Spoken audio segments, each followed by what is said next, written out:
priest's frayed apron, a shabby little man performing a hollow ritual, while the bride's prepared to drift back to earth, carrying the only hope this red dust has left.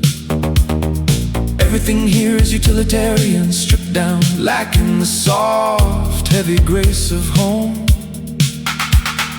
I am an intruder in this landscape of grit and survival, clinging to memories of a thicker atmosphere, a denser, more civilized air.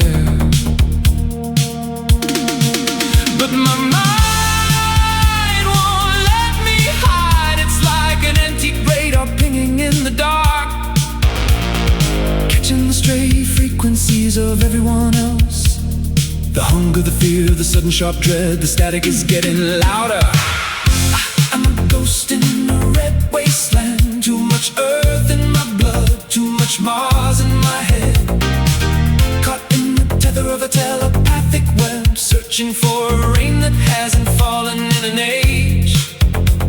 Just a stranger in a heavy suit, trying to find where the person ends and the signal begins.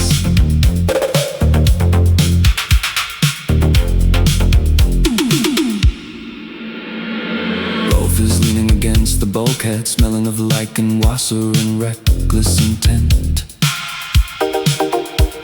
His eyes pink and foggy, a grin that promises nothing but trouble. He's everything I should recoil from.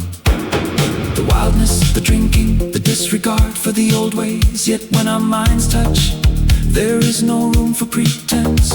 I feel his strength, his jagged edges, and the terrifying way he pulls me into his orbit.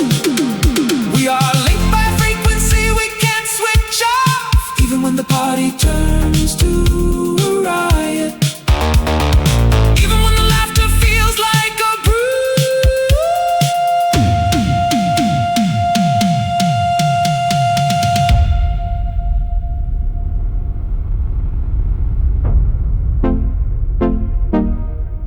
Then came the blackout, a sudden brain-wrenching flash, a scream in the telepathic stream that left us hollowed out. Something is waking up on the edge of the system, something massive and ancient on a frozen moon, an entity of light and shadow that hates our very presence. It's a lunatic cathedral of thought, too big for human hearts to hold, blasting through the silence like a cosmic storm.